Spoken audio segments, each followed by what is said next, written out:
Okay, our first wonderful storyteller, a woman who has been inspiring to so many people, both while she was mayor and afterwards, and I am so honored to have you up on our stage. Mary Makepeace.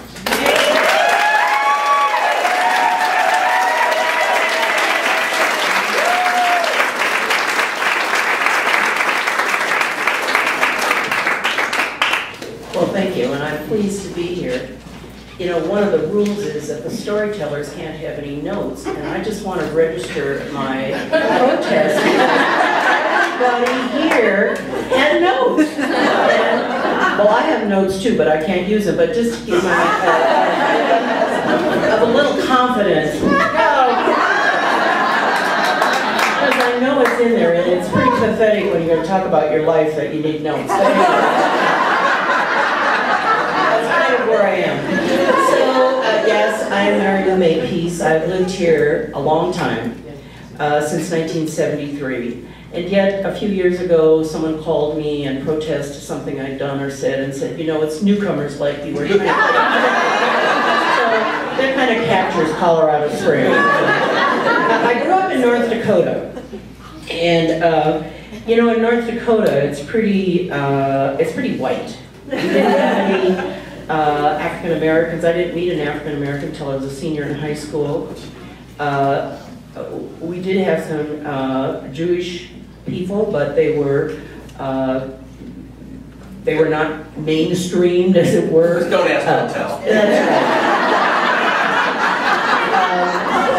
Certainly, we had no women in leadership positions, and we did have Native Americans. I'm sorry if I messed that up. We did have Native Americans, but they were, again, they were hardly mainstream. They were, we did go to school with some Native Americans, but really the interaction was so limited. So, you know, when I was growing up in North Dakota, I felt like this. If the world were flat, picture that, and there was a corner way up here, that was North Dakota. I could fall off this corner or that corner, and I couldn't wait to get out. And so I did get out. As soon as I finished college, I married the first GI I could find who was willing to get married. And you know, in those days, that's the only way you could have sex. So I got married. For 10 years, I was married to this person, and we had a wonderful time traveling around Europe and Africa and all sorts of, he was in the Air Force, and so we had all kinds of places to travel.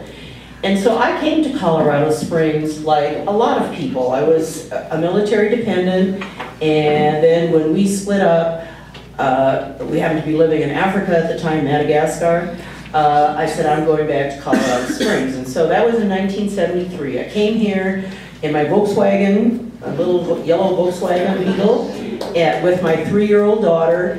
I knew one person, Liz Bennington, some of you may know her. She and her husband, Lynn, were very kind, let us live with them for a really long time until I found a job in an apartment. And I've been here ever since. And every once in a while I think, well, maybe I should move. And then it's like, well, where would I move to? I love this place.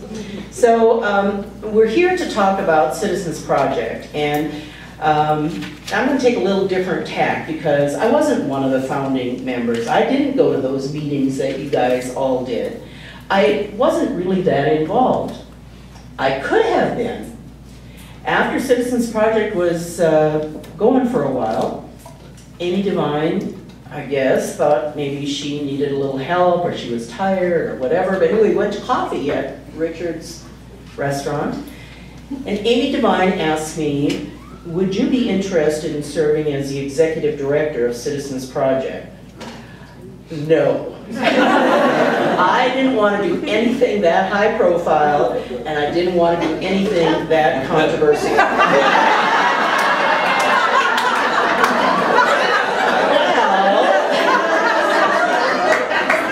Well, kind of weird considering where I ended up. With mayor or as the executive director of the Gay and Lesbian Fund. But anyway, I just feel that as Citizens Project was going along in our community, I was going along on a parallel track.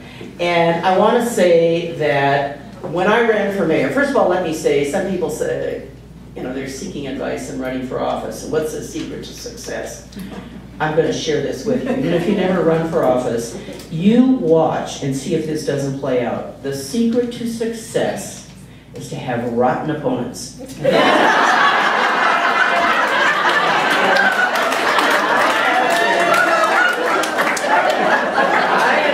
Enough to have some pretty bad opponents.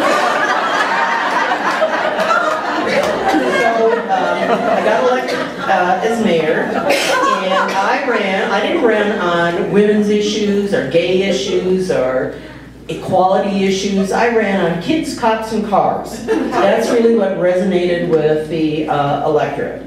And you know, truly council deals with things like liquor licenses and land use and billboards and streets, utilities. Who would have thought that we would ever deal with something that dealt with equality? And in fact, when I was running for mayor, there were a group of religious leaders who, I don't know if they took me aside because that did happen or if it was in a campaign meeting, but they wanted a pledge, which they didn't get, but they wanted a pledge that I would not lift up gay equality as the mayor. Well, it didn't seem like I would ever have to bring that forward because, again, the kind of stuff that we were dealing with was all about other stuff. Liquor licenses, land use, where's the fence go, blah, blah, blah. And until an event happened that really was a wake-up call for me. I would say that we had some issues around women in the city.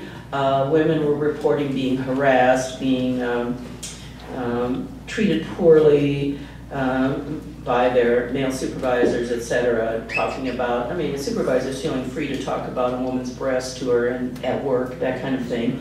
And so the women on council at that time spoke to the acting city manager, and he goes, you know, people don't mean anything like that. It's just a joke.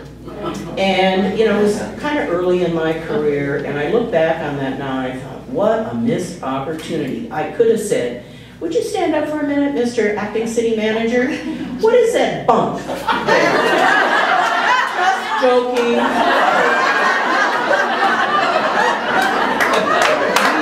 We started a women's network, and we provided mentorship, but we also provided, one, awareness to the city manager, and he didn't go beyond being an interim city manager, that people were to be respected.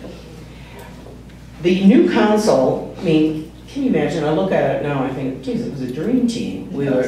I was a mayor, we had Richard, we had Judy Noyes, we had Jim Null, we had Dr. Eastburn. I mean, oh my God, have we ever had a council like that? So one of the first things we did was pass a diversity resolution. And we were all kind of naive. We asked a guy in the communications department to draft something, and we read it, sounded good. We will not discriminate against our employees based on, you know, religion, nationality, you know, the usual litany, and in there was included sex, and looked good to us. And so we passed it, and we said we won't discriminate against our employees, and our employees will not discriminate against citizens. Posted it all over the city so all the employees could see it. Well, into the mayor's office comes Will Perkins. He demanded to know what sex meant.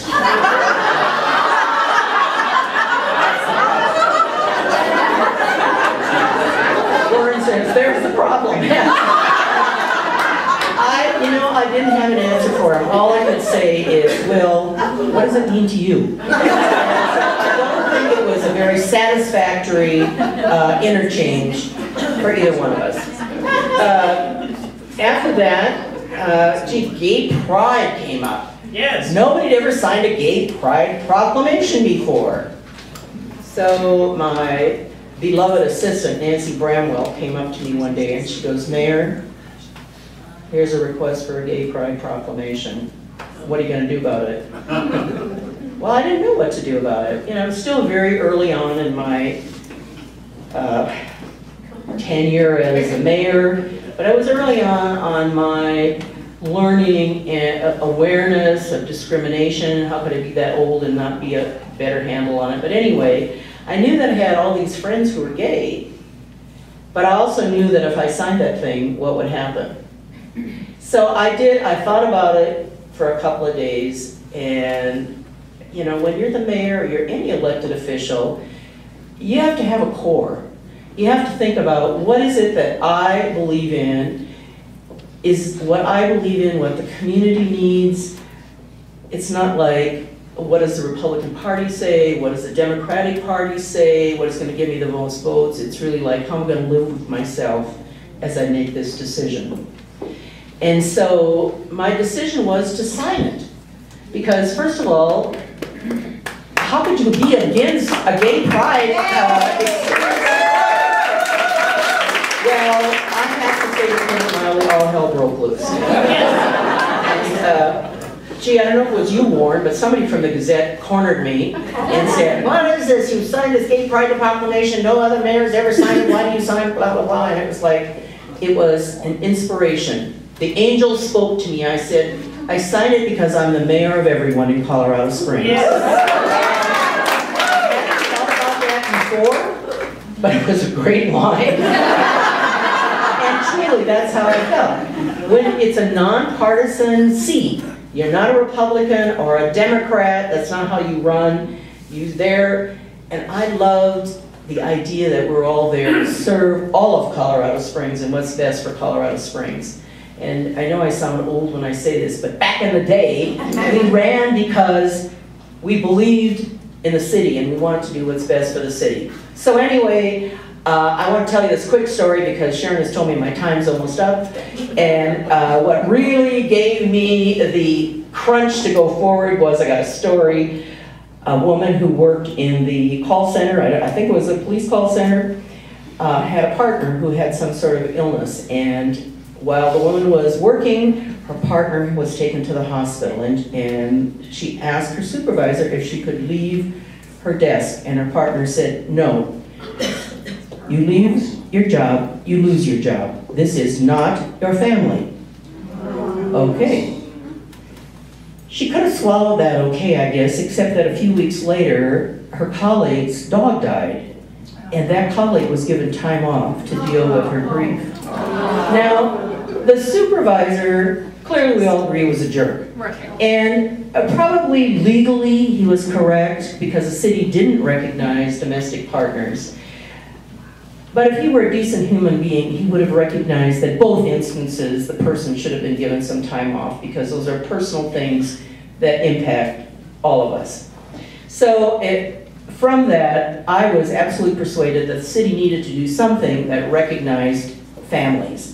And so just before I ended up my term as mayor, we passed domestic partner benefits, and it didn't last long because the subsequent council immediately overturned that. I would say that the successful mayoral candidate was on the Focus on the Family radio program several times talking about how he was opposed to the benefits.